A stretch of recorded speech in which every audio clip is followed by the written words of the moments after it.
حضرت زین العابدین سجاد محترم سے کسی نے کہا زین العابدین شیخین کا مقام بتاؤ، صدیق و عمر کا بتاؤ، شان بتاؤ۔ حضرت علی اصغر رضی اللہ تعالیٰ عنہ زین العابدین فرماتے ہیں دوسرے صحابہ کا مقام پوچھو تو میں بتاؤں گا، صدیق و عمر کا مقام پوچھنا ہے تو مجھ سے پوچھنے کے بجائے مدینہ چلے جاؤ، سب گنبد کا دروازہ کھولو، آنکھوں سے دیکھ لو کہ ابو بکر و عمر کا مقام کیا ہے۔ جناب فاروق اعظم رضی اللہ تعالیٰ عنہ نے حق تعالیٰ کی بارگاہ میں التجا کی، اللہم ارزقنی شہادتا فی سبیلک، خدا بندہ میری آرزو ہے کہ اپنے راستے میں شہادت عطا کر، وجعل موتنی فی بلد حبیبک محمد، اور یہ بھی میری آرزو ہے کہ موت بھی اپنے محبوب کے مدینہ میں دے۔ چاہنے والوں کے لیے مدینہ اتنا محبوب ہے کہ وہ مرنا بھی مدینہ میں چاہتے ہیں، اور آج کل کے بناسپتی عاشق کہتے ہیں مدینہ میں نماز ہی نہیں ہوتی، مدینہ کے اماموں کے پیچھے نماز نہیں ہوتی۔ اور ان جہالت کے ٹھیکہ داروں کو دیکھیے، یہ جہالت کی منڈی کے بروکر، انٹرنیشنل بروکر، ادھر تو کہتے ہیں نبی کو سارا اختیار ہے، ادھر کہتے ہیں مسلح پہ وہابیوں نے قبضہ کیا۔ اچھا مختار ہے، یہ چنگا مختار ہے جڑا اپنے مسلح کو وہابیوں نہیں دوڑا سکتا، وہ لندن آ کے کیوں مشکل کشائی کرے گا۔ میرے عزیز دوستو، عقیدہ یہ ہے ہر مسلمان کا کہ مدینہ کے مسلح پر اور مکہ کے مسلح پر یہ خدا کی غیرت کے خلاف ہے کہ کوئی گمراہ کرے۔ بالکل صحیح، سارے جہان میں گمراہی پھیل سکتی ہے لیکن پیغمبر کے مسلح پر اور بیت اللہ کے مسلح پر کوئی گمراہ نہیں جا سکتا، نہیں جا سکتا، اور جو ان کو گمراہ کہے اس سے بڑا بھی کوئی گمراہ نہیں ہو سکتا۔ جناب فاروق اعظم رضی اللہ تعالیٰ عنہ نے عرض کیا میرے معبود دو آرزویں ہیں، یہ پورا کر دیجیے، شہادت، مدینہ میں موت۔ حق تعالیٰ نے فرمایا فاروق یہ دونوں آرزویں قبول ہوئی، شہادت بھی ملے گی، موت بھی مدینہ میں آئے گی، اور تیسری بات جو تو نے نہیں مانگی وہ ہم اپنی طرف سے تجھے عطا کرتے ہیں کہ قیامت تک تجھے سنائیں گے بھی رحمت للعالمین کے قدموں میں۔ تو اس سے بڑی سعادت کوئی ہو سکتی؟ میرے عزیز دوستو، سرکار دو عالم صلی اللہ علیہ وسلم کا انقلاب آئے، رحمت للعالمین صلی اللہ علیہ وسلم کے مکتب سے آواز آئی، یہودی عیسائی نبیوں کو خدا کا بیٹا بنا رہے تھے۔ رسول اکرم صلی اللہ علیہ وسلم کے دارالعلوم سے آواز آئی، محمدی دارالعلوم، آواز آئی کہ هو اللہ احد اللہ الصمد لم یلد ولم یولد ولم یکن له کفوا احد۔ میرا معبود ایسا ایک ہے جس ایک جیسا کوئی ایک نہیں، احد۔ واحد اور احد میں فرق کیا ہے؟ واحد اور احد میں فرق یہ ہے، واحد وہ ہوتا ہے یا اس کو کہتے ہیں جس ایک کے بعد کوئی دوسرا ایک بھی ہو سکے، پھر اس ایک کے بعد کوئی تیسرا ایک بھی ہو سکے، تیسرے ایک کے بعد کوئی چوتھا ایک بھی ہو سکے۔ یہ انگلی میں نے اٹھا دی، میں آپ سے پوچھتا ہوں کہ کتنی انگلیاں ہیں، آپ کا کیا جواب ہوگا؟ ایک۔ اردو میں ایک جواب آئے گا، فارسی میں یک جواب آئے گا، انگلش میں ون جواب آئے گا، پشتو میں یو جواب آئے گا، اور فارسی میں واحد، عربی میں واحد۔ اب میں اس کو دکھا کر دوسری انگلی کرتا ہوں، کتنی انگلیاں ہیں تو اس کا جواب بھی واحد واحد۔ اس کا جواب تیسری کھڑی کرتا ہوں تو واحد، چوتھی کھڑی کرتا ہوں تو اس کا جواب بھی واحد۔ گویا واحد اسے کہتے ہیں جس ایک کے بعد کوئی دوسرا ایک بھی آ سکے، لیکن احد کا مفہوم عربی میں یہ ہے کہ وہ ایک جس ایک جیسا کوئی دوسرا ایک نہ ہو۔ یہی وجہ ہے کہ جب خدا کے لیے واحد استعمال ہوتا ہے تو آگے لا شریک کا لا کہنا پڑتا ہے۔ کلمہ شہادت میں وحدہ لا شریک لہ۔ سرکار دو عالم صلی اللہ علیہ وسلم نے فرمایا میرا خدا اپنی یکتائی میں لا شریک، اللہ الصمد، وہ بے نیاز ہے، وہ بے نیاز۔ فرمایا اللہ الصمد لم یلد ولم یولد ولم یکن له کفوا احد۔ میرا معبود اپنی یکتائی میں لا شریک، وہ بے نیاز یعنی کسی کے تعاون کا محتاج نہیں، سب کے بیڑے پار کرتا ہے اور اس کا کام کسی کے تعاون کا محتاج نہیں ہے۔ نہ وہ کسی سے پیدا ہوا نہ کوئی اس سے پیدا ہوا۔ وَلَمْ يَكُنْ لَهُ كُفُوًا أَحَدٌ، اس کی برادری بھی کوئی نہیں، اس کا کنبہ بھی کوئی نہیں، اس کی سہیلی بھی کوئی نہیں جو اس پہ دباؤ ڈال سکے، پریشر ڈال سکے۔ وہ ان تمام چیزوں سے بے نیاز ہوتا ہے۔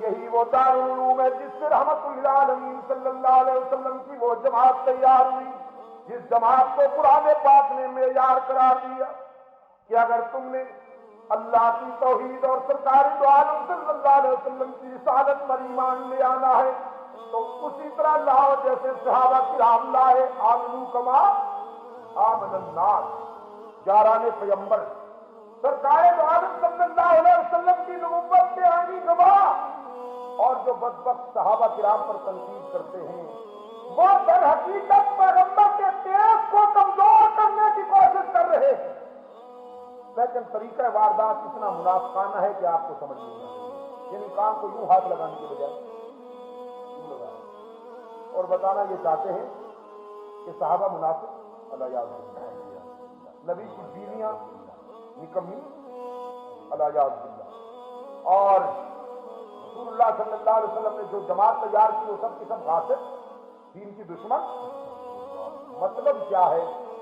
مطلب یہ ہے کہ جو نبی اپنی بیوی کو ٹھیک نہ کر سکا، اپنے قرب و جوار میں بیٹھنے والے انسانوں کو ٹھیک نہ کر سکا، اس نبی کے انقلاب نے اتنی جان کہاں ہے کہ وہ 14ویں صدی کے انسانوں کی رہنمائی کر 1400 سال کے بعد صحیح فرمایا۔ جس پیغمبر کا انقلاب اور جس نبی کی تعلیمات اپنے گرد و پیش بیٹھنے والے انسانوں کو صحیح نہ کر سکے، وہ 1400 سال کے بعد اس کی تعلیمات کیسے کارگر ہو؟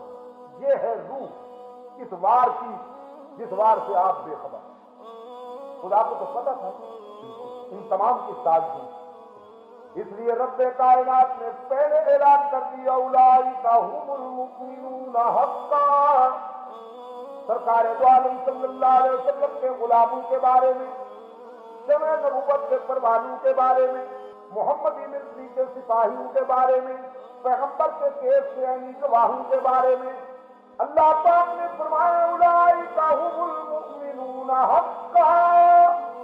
صحابہ میرے نبی کی نبوت کے عینی گواہ ہیں اور میں ان کے ایمان کی حقانیت کا عینی گواہ۔ اور گواہوں کی سچائی کیس کی مضبوطی ہوتی ہے، بالکل قانون دان سے پوچھیے گا، گواہوں کی سچائی کیس کی مضبوطی کا باعث بنتی ہے اور گواہوں کی کمزوری کیس کا بیڑا غرق کر دیتی ہے۔ عدالت کے کٹہرے میں جب استغاثے کا وکیل گواہوں پر جرح کرتا ہے تو وہ گواہوں کا دشمن نہیں ہوتا، کیس کا دشمن ہوتا ہے۔ وہ گواہوں پر اس لیے جرح کرتا ہے کہ یہ جھوٹے ہو جائیں تو کیس کمزور پڑ جائے گا۔ میرے آقا نے اس لیے فرمایا اللہ اللہ فی اصحابہ، میرے صحابہ کے معاملے میں ڈرتے رہنا، ان پر تنقید نہ کرنا، جگر کا خون دے دے کر یہ بوٹے میں نے پالے ہیں، یہ گلشن میرا سجایا ہوا ہے، یہ پودے میرے لگائے ہوئے ہیں، اگر بات پر نکما کہو گے تو مالی کا دل دکھے گا، اگر شاگردوں کو ناکام کہو گے تو استاد کی تعلیمات کمزور ہو جائے گی، اگر گواہوں کو جھوٹا کہو گے تو کیس ویک ہو جائے گا۔ صحابہ پر تنقید نہ کرنا اس لیے کہ میری نبوت کا کیس کمزور ہو جائے گا، اور اس لیے سرکار نے فرمایا من احبہم فبحبی احبہم ومن ابغضہم فببغضی ابغضہم، جو میرے صحابہ سے محبت رکھے گا وہ در حقیقت میری محبت کی وجہ سے، اور جو ان میں عیب تلاش کرے گا اس بدنیت کو در حقیقت مجھ سے بیر ہوگا۔ اس لیے رب کائنات نے اعلان کر دیا اولئک الذین امتحن اللہ قلوبہم للتقوی، یہ وہ جماعت ہے جس کا امتحان اللہ نے لیا اور امتحان میں جن کے دل کی گہرائیوں کو ٹٹول دل کی دھڑکنوں کا امتحان لیا گیا.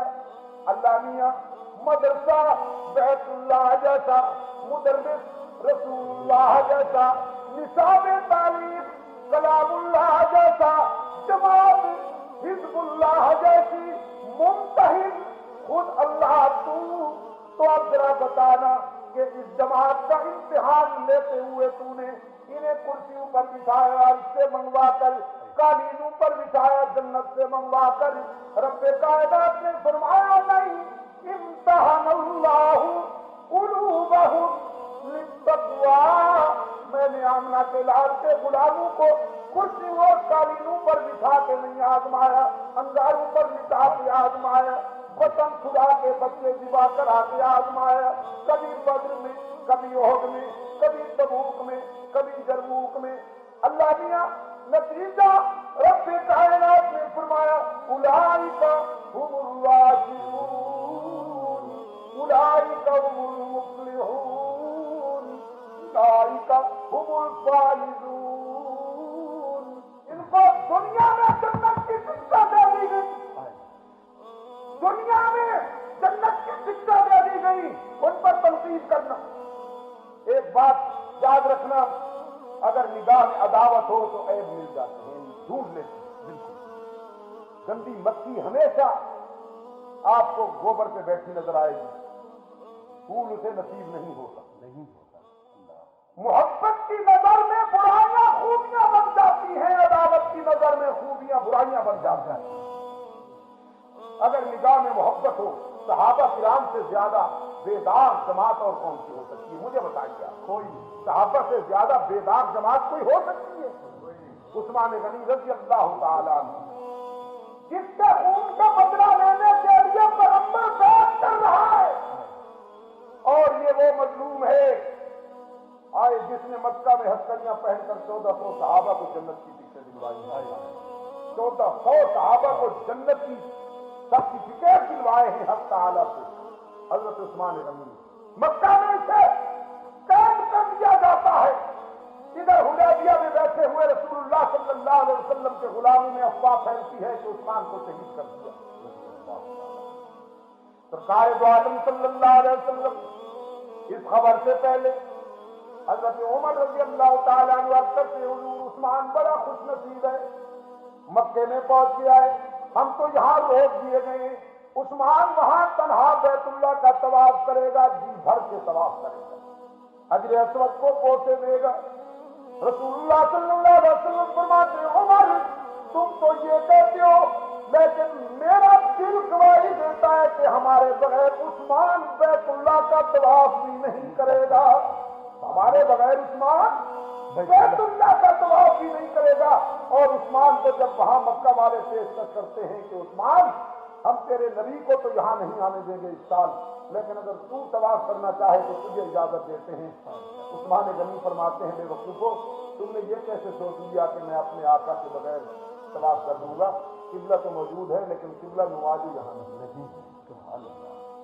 میں طواف اس وقت کروں گا جب میرا آقا میرے آگے آگے ہوگا، میں ان کے پیچھے پیچھے ہوں گا. جب تک رسول اللہ صلی اللہ علیہ وسلم یہاں طواف نہ کرے اس وقت تک میں بھی بیت اللہ کا طواف نہیں کروں گا.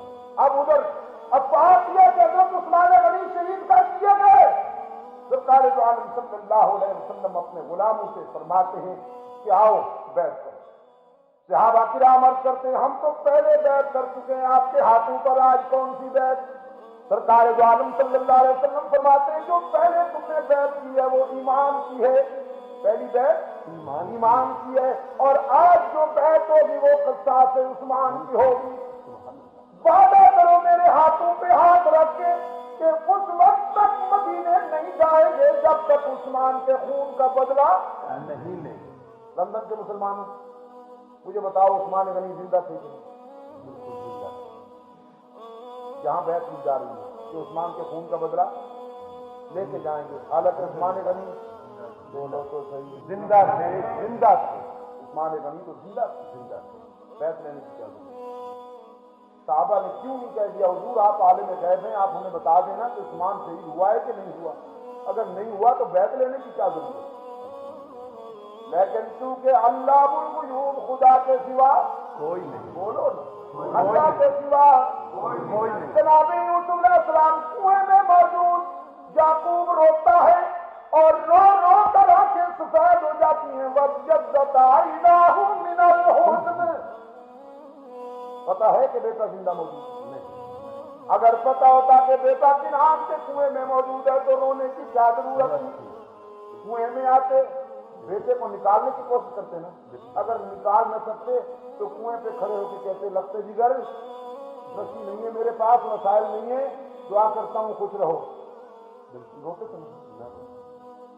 لیکن کنویں میں یوسف علیہ السلام موجود، حضرت یعقوب علیہ السلام کو پتا نہیں، جب اطلاع دینے پہ آ گئے مصر سے کتا روانہ ہوا جناب یوسف علیہ السلام کا، حضرت یعقوب کنعان میں بیٹھے ہوئے فرماتے ہیں لَأَجِدُ رِيحَ یوسف لولا ان تفندون، اگر میری بات کا مذاق نہ اڑاؤ تو آج مجھے یوسف کے کرتے کی خوشبو محسوس ہو رہی۔ سبحان اللہ۔ تو اللہ بالغیوب کون ہوا؟ اللہ ہوا۔ حضرت عثمان غنی رضی اللہ تعالیٰ عنہ کے لیے بیعت لی جا رہی، سرکار دو عالم صلی اللہ علیہ وسلم بیعت لے رہے ہیں، صحابہ قطار میں کھڑے ہیں، یہ ہاتھ ہے پیغمبر اور یہ ہاتھ ہے بیعت کرنے والے، اب یہ دوسرا جو ہاتھ ہے نا رحمت عالم صلی اللہ علیہ وسلم کا، یہ رکھتے ہیں اوپر، فرماتے ہیں یہ جو نیچے والا ہاتھ ہے نا یہ میرا ہے، یہ تم کر رہے ہو مجھ سے وعدہ، اور یہ جو اوپر والا میرا ہاتھ ہے یہ یوں سمجھ لو کہ تمہارے بھائی عثمان کا ہاتھ ہے رضی اللہ تعالیٰ عنہ۔ گویا تم اپنے عثمان بھائی سے بھی وعدہ کر رہے ہو اور مجھ سے بھی وعدہ کر رہے ہو کہ جب تک تیرے خون کا بدلہ نہیں لیں گے واپس نہیں جاؤں۔ اب اس منظر کو یاد رکھنا ذرا، آگے جو میں کچھ کہنے والا ہوں اس سے انشاءاللہ روح جھوم اٹھے گی۔ رب کائنات نے فرمایا ان الذین یبایعونک انما یبایعون اللہ، میرے پیغمبر جنہوں نے عثمان کا بدلہ لینے کے لیے تیرے ہاتھ سے وعدہ کیا انہیں کہہ دیجئے کہ یہ وعدہ تم نے گویا خدا سے کر لیا۔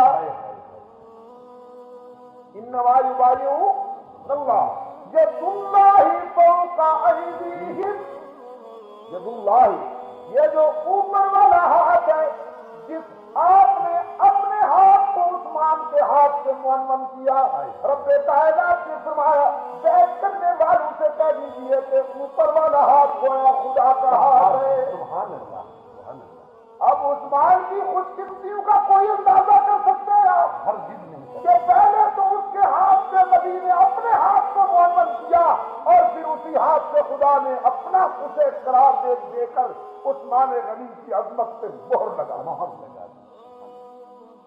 آج ایسے عثمان غنی رضی اللہ تعالیٰ عنہ جس کے بارے میں رسول اکرم صلی اللہ علیہ وسلم فرماتے ہیں کہ سب کو اسلام نے پالا ہے، صدیق اور عثمان نے اسلام کو پالا، سب کا اسلام محسن ہے، یہ دونوں اسلام کے محسن ہیں کہ ان کی دولت ہمیشہ میرے پروگرام کے کام آئی، میرے دین کے کام آئی۔ تبوک کے بہار پر جب رسول اللہ صلی اللہ علیہ وسلم نے چندے کی اپیل کی، کلیکشن کی اپیل کی ہے دین کے لیے، لانے والوں نے بہت کچھ پیش کیا، عثمان غنی رضی اللہ تعالیٰ عنہ نگاہ نبوت کا اشارہ پا کر اٹھتے ہیں، عرض کرتے ہیں حضور سینکڑوں اونٹ حاضر کرتا ہوں، پھر اشارہ ہوتا ہے کھڑے ہو کے عرض کرتے ہیں کتنے اور اونٹ پیش کرتا ہوں، پھر اشارہ ہوتا ہے بات کے جاتے ہیں سنانیر اور دراہم کی گٹی اٹھا کے لاتے ہیں اور رسول اللہ کے قدموں میں پیش کر دیتے ہیں۔ حضرت رحمت عالم صلی اللہ علیہ وسلم حضرت عثمان غنی کے عطیے کو دراہم و دنانیر اور نقدی کو اس ہاتھ سے پلٹتے ہیں، پھر آسمان کی طرف دیکھتے ہیں، الہ العالمین عثمان پہ تیرا محمد فرش سے راضی ہو گیا ہے، فرش سے راضی ہو جا اللہ۔ یہی وہ مقام ہے عثمان غنی پہ تقدیر تک اطلاع والے بد نصیبوں، آج تیرے پیغمبر نے کہا ما ضر عثمان ما عمل بعد هذا اليوم، آج کے بعد میرا عثمان جو کچھ کرے اس کے اوپر مواخذہ نہیں ہوگا، جنت سے عثمان کو کوئی شے نہیں ہوگا، کوئی شے نہیں۔ جب نبی نے اتنی عظمت عطا کر دی ہے عثمان غنی رضی اللہ تعالیٰ عنہ کو، تو کیا آج اس مظلوم پر تیر چلائے جائیں؟ منافقوں نے اس وقت تیر چلائے عثمان غنی کے جسم پر، اور آج بدبخت عثمان غنی کی روح پہ تیر۔ لیکن میں کہا کرتا ہوں کہ تاریخ کی یہ بھی بڑی عجیب ادا ہے کہ کوئی جتنا عظیم ہوتا ہے وہ اتنا مظلوم بھی ہوتا ہے۔ آج جناب صدیقہ کو گالیاں دی جاتی ہیں حضرت عائشہ کو، لیکن میں آپ کو یہ درخواست کرتا ہوں، وعدہ کرو کہ اللہ نے آپ کو بیٹیاں دی، آئندہ تو ان کا نام زینب رکھو گے، رقیہ رکھو گے، رکھو گے اور عائشہ رکھو گے انشاءاللہ۔ بیٹوں کا نام ابو بکر رکھو، عمر رکھو، عثمان رکھو، محمد علی رکھو، زبیر رکھو، طلحہ رکھا کرو، خالد طارق رکھا کرو۔